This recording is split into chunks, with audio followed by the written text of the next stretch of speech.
Bienvenidos. En este video trataremos la parte culminante de una serie de 7 videos relacionadas con los circuitos trifásicos para hablar de la potencia en ellos.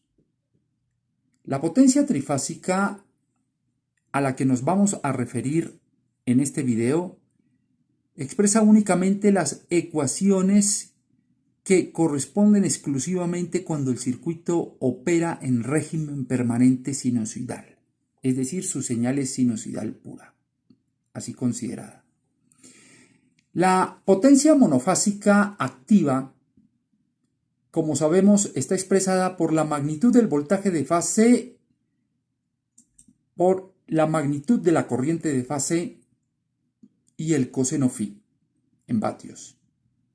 Mientras que la potencia monofásica reactiva está dada por el producto de la magnitud del voltaje de fase, la magnitud de la corriente de fase por el seno phi en voltamperios reactivos. La potencia trifásica, por tanto, como conocemos, es una suma aritmética de las sumas de las potencias en cada una de las fases. Esto es, la potencia activa trifásica sería la suma de la potencia activa de la fase A más la potencia activa de la fase B más la potencia activa de la fase C.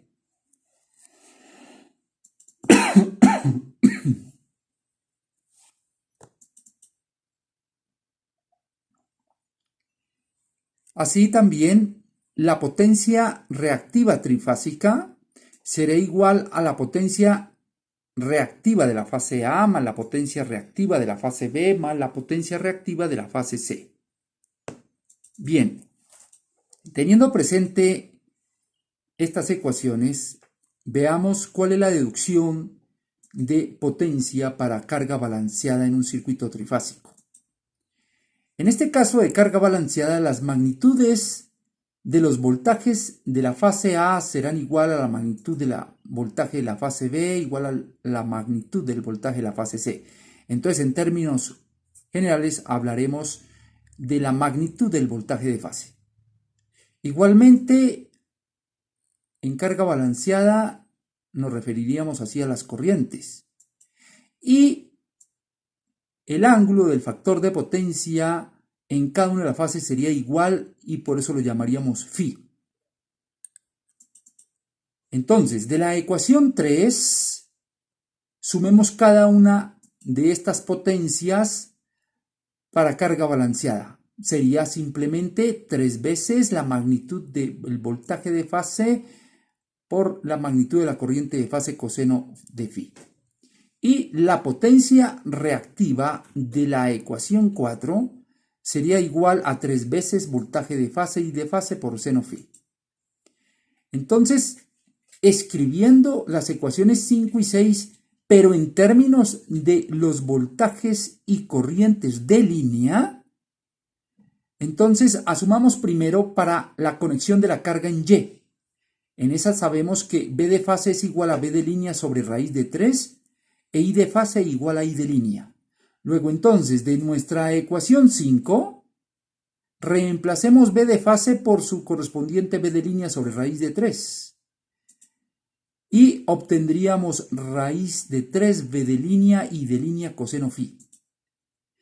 Para la ecuación de potencia reactiva, tomemos la ecuación 6 y también al reemplazar B de fase por su respectivo B de línea sobre raíz de 3, encontramos que ella, la potencia reactiva trifásica, sería igual a raíz de 3 B de línea y de línea seno phi.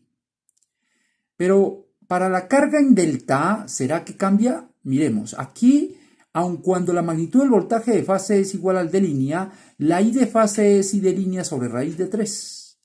Al hacer justo este reemplazo para la potencia activa aquí en la ecuación 5, la I de fase, que es I de línea sobre raíz de 3, y desarrollar todo el producto en términos de voltajes y corrientes de línea nos da raíz de 3B de línea y de línea, es decir, la misma ecuación 7. Y para la ecuación 6, al reemplazar en la potencia reactiva el I de línea sobre raíz de 3, el producto total nos daría raíz de 3B de línea y de línea seno phi. Esto es igual a la ecuación 8. Por tanto, la igualdad entre estos pares de ecuaciones nos hace ver que independientemente de la forma en que esté conectada la carga, debemos que la expresión para la potencia activa es raíz de 3b de línea y de línea coseno phi, y para la potencia reactiva trifásica sería raíz de 3b de línea y de línea seno phi. ¿Qué pasa en una carga desbalanceada? Pues las magnitudes de b de fase y de fase son todas diferentes. Entonces, de nuestra ecuación 3 debemos sumar cada una de las fases por separado, porque inclusive el ángulo phi de la carga pues es diferente.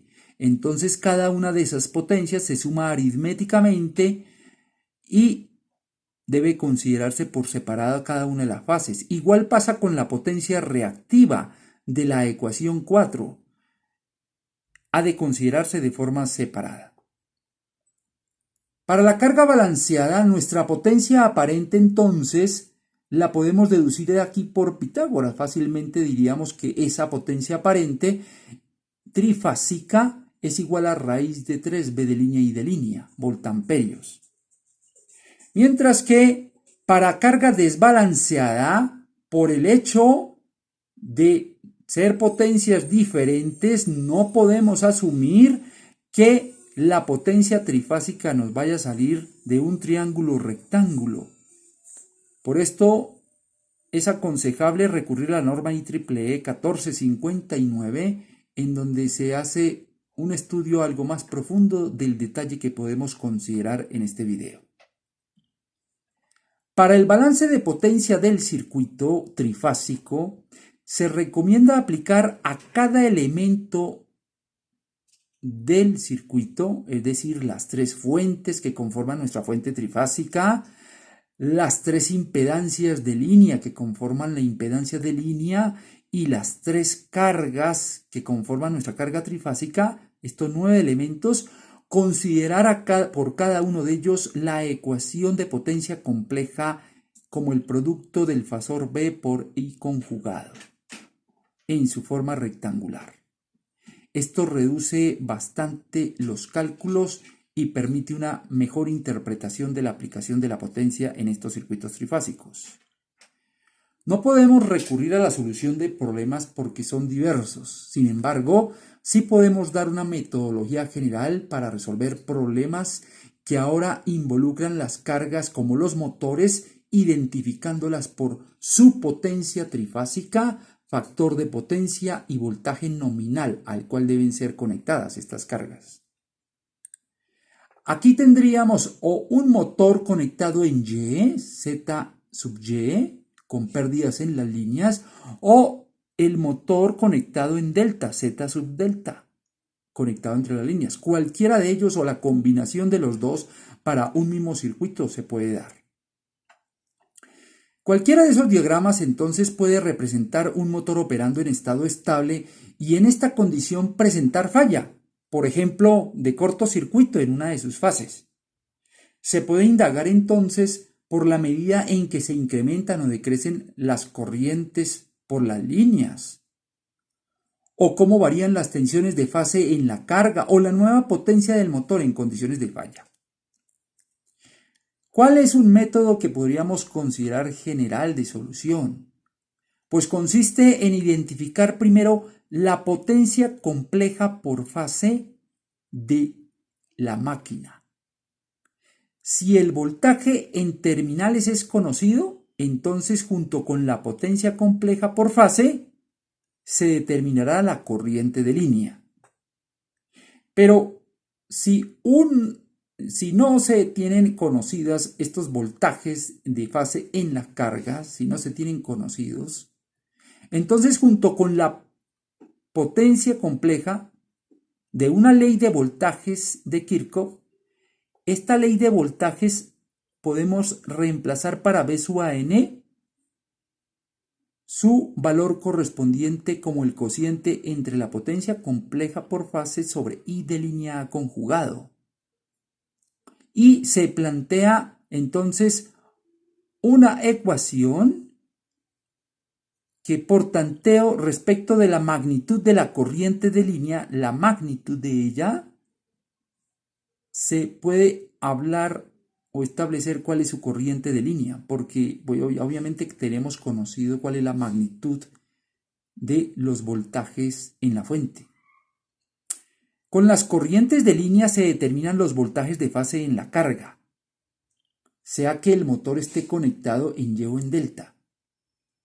Y finalmente, con esos voltajes de fase en la carga, se obtiene la impedancia por fase, o en Y, por estas expresiones, o si queremos verla en delta esas impedancias, por estas expresiones.